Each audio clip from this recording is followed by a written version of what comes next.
We begin our draft analysis on the day after with NBA draft analyst Jonathan Givony. Maybe the biggest surprise, Jonathan, was the lack of surprises last night. But we always have players moving up and down a little more than previously expected. So which player's stock rose the most, surprisingly, last night? Hannah, it has to be 18-year-old Bilal Coulibaly. 3 months ago, he wasn't even sure that he was going to be in this draft. He's younger than the majority of the freshmen projected in the 2024 draft. He barely played the first half of the season, but his stock rose and rose as the year moved on. He had a phenomenal showing in the French League playoffs, guarding the point of attack, shutting down point guards, making threes at an acceptable clip, getting out in the open court, and doing some ball handling. They lost their point guards during the season, and they put the ball in his hands, and it really worked out for him. His stock absolutely exploded. Number 7 pick in the draft, 18 years old. The upside is huge here. He was standing 5'11" 3 years ago. The growth for this kid is unbelievable. One of the best stories I've seen in my 20 years doing this. It's so nice that people were there to scout Wembanyama, to look at him, learn about Bilal, a player that we weren't even talking about a year ago. All right, on the flip side, there's always somebody who is projected high, whose stock seems to fall on draft night. Who is that player for you? Villanova's Cam Whitmore. He was rated 8th in our mock draft, ended up going 20th. NBA teams tell me there were some concerns about his medical, potentially an issue with cartilage in his knee that they felt could end up impacting the longevity of his career ultimately. Also, his interviews were just okay. People said he came in with a little bit of a low energy level for his workouts. Ultimately, once you fall out of the top 10, you're looking at teams that you did not work out for, that really don't have a great handle on you, haven't studied you. And so he ended up falling to the 20th pick because Houston had worked him out. They had the 4th pick. They were considering him there. And so he ended up sliding there. I think it's a great situation for both sides. I think Cam Whitmore is going to be a very good player ultimately. Yeah, because a player like that could turn out to be a real draft steal.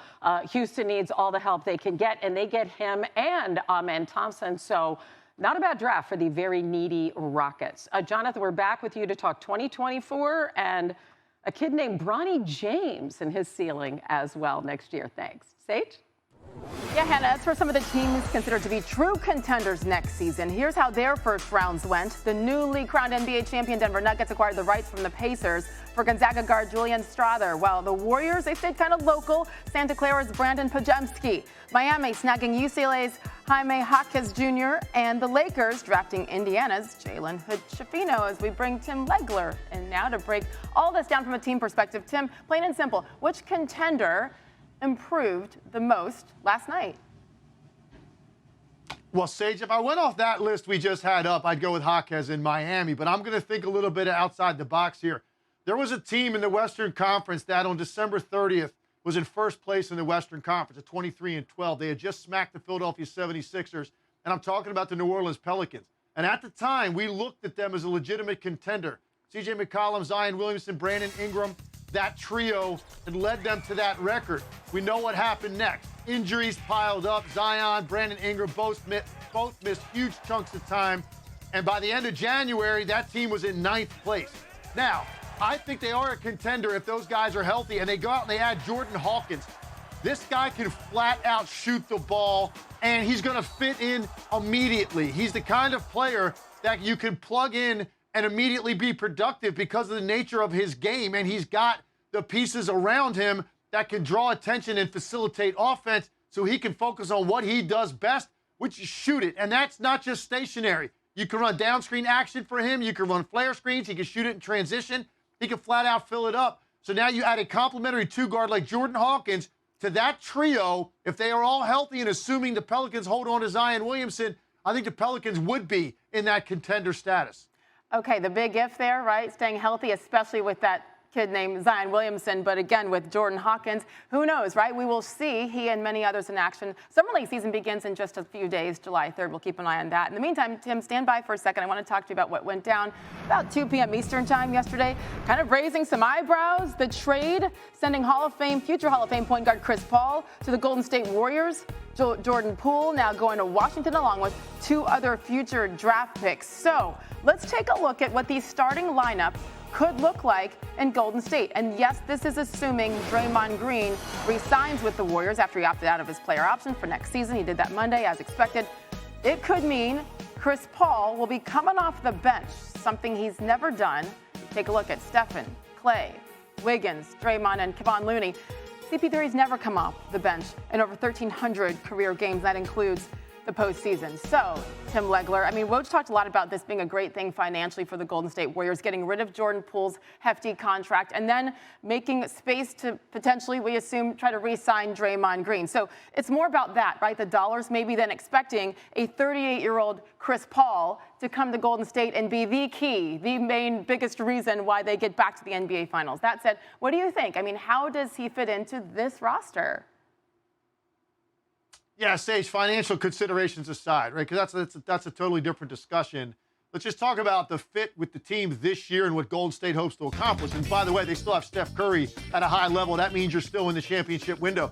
I don't see the fit. Let's just take a look at a few of the reasons why. First, Warriors need to play fast to be effective. Chris Paul immensely slows you down. He wants to play a much slower pace. That's first. Secondly, what were the issues with the Warriors a year ago? One, they're too small on the wings defensively. They got thrown around a lot on the glass, and you needed to add bigger defensive-minded wings. In my opinion, you go out and you add a point guard at the very end of his career, so you got smaller. You didn't necessarily improve defensively right now. And then finally, their offense requires off-the-ball movement by their guards.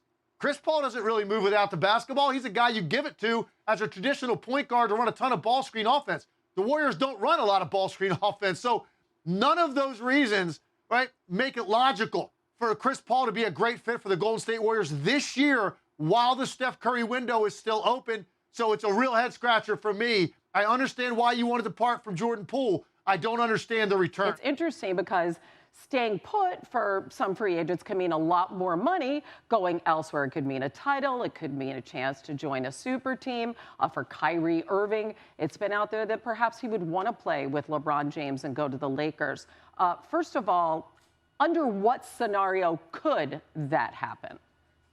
Well, I think Hannah, under the scenario basically where this Laker team tears it down, whether it be letting Austin Reeves go, Rui Hachimura, waiving Jared Vanderbilt. You're basically ripping down this roster similar to when you did the Russell Westbrook trade. And does Kyrie Irving walk into taking a massive discount?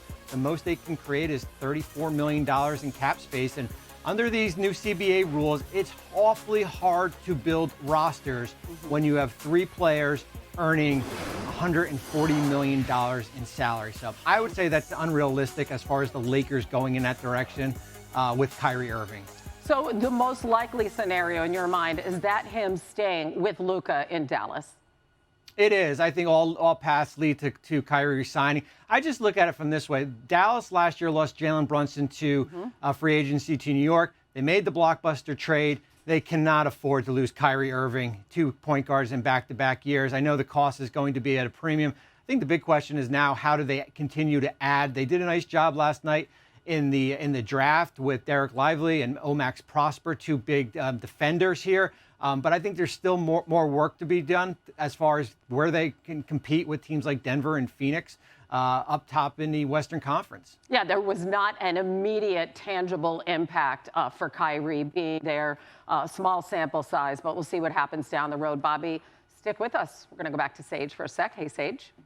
Yeah, this is such an interesting conversation with Kyrie Irving. And Tim, it seems like we have it almost every year now. Okay, Cleveland, Boston, Brooklyn, Dallas. What's next? Maybe stays in Dallas. If you're Kyrie Irving, and yes, you got to look at the financial part of it, what makes sense? Well, I think, look, as Bobby just laid out very clearly, his best option financially is going to be to stay in Dallas. And he's playing with another elite player. It didn't look very good last year when they were paired together. And I think in a lot of ways, their talents are independent of each other. Luka and Kyrie's on the court. They don't really complement each other or have direct action involving both of them. I do think they need more time to sort through that. They didn't get a whole lot of that a year ago. And then it just basically a decision was made that they were going to let this thing burn and get into the offseason and start over again in terms of looking at the rest of their roster. So I do think Kyrie Irving needs more time before we can make a definitive conclusion that he can't play with Luka. And clearly, financially, it's in his best interest to stay in Dallas. So ultimately, I think that's probably what we're going to see. And then even more pressure will be on, especially considering how it went down and how quickly, frankly, they went south once Kyrie did join Luka and company in Dallas. Tim Legler, thank you. Talk soon. All right, so we are back with Bobby Marks because we have to talk this morning about Dame Lillard in Portland. The Blazers, there was some speculation about that number 3 pick. Would they trade it? They hold on to it. They take Scoot Henderson. Dame has said he wants to be a Blazer for life. You've been in front offices for, 2 decades. Walk us through the conversations that are taking place in Portland today. Yeah, Hannah, I thought Portland actually did a nice job last night with Scoot Henderson and Chris Murray and Ryan Rupar. The conversation I'm having with Damian Lillard today is this is who we are right now. We drafted Shaedon Sharpe last year. We signed Anthony Simons. The likelihood is that we are going to re-sign Jeremy Grant and perhaps Matisse Thybulle. Are we where Denver or Phoenix are right now? No, but give us time. And I think if you're Damian Lillard, do you have time to wait 2 more years here? And do these players align with your timeline here? And if they don't, it's okay to ask out. We've seen a lot of all-stars do it. We've seen Jimmy Butler do it. The list goes on and on. Kevin Durant did it here. If it's this offseason, I would say this is the time for Damian Lillard to ask out based on where this roster is right now. But very, very quickly, there's no really clear path to an obvious trade at this point. Or an obvious, there's no clear path to an obvious move. No, I mean, for an upgrade, no. I mean, if as I said, if Damian Lillard wants to be traded, he'll walk into Joe Cronin's office, their general manager, and ask to be traded. They're not going to openly shop him without him asking out. All right, great. Bobby Marks, thank you. Sage? Yeah, we got to bring Tim back in for this one. It's so interesting because Damian, Tim, we all know, he has been adamant about how badly he wants to stay in Portland and see this thing through, bring a ring finally to Portland. And then you see this and the reality of their situation roster-wise balanced with all of the power, and there's so much power in that Western Conference. Go back to your playing days, Tim. If you're Dame, what do you do? Yeah, I'll tell you what, players sometimes are in a tough spot, Sage, because some guys get criticized if they stay too long because people start to question their true desire to win. If they bailed earlier and they go to another team and try to pair up with a couple of stars, they criticize them for taking the easy path. So you can't win sometimes, but I think in Damian Lillard's case, he is now at the point where the general consensus and the court of public opinion is giving him a free pass to go in there now and request this. Yeah. He gave everything he had to this organization. They are not going to contend in the foreseeable future. So it's time for Damian Lillard, I think, to make that request and for the Blazers to understand that. And by the way, it's almost the perfect time from the Blazers' perspective because I think they just drafted a star. And I think Scoot Henderson is a guy that's going to get there quickly. And he might even be better than a star. He might turn into a superstar. There's a lot of years in which Scoot Henderson would have been the #1 pick in a draft. Obviously, Victor Wembanyama changes that. But Scoot Henderson is certainly worthy of #1 pick consideration.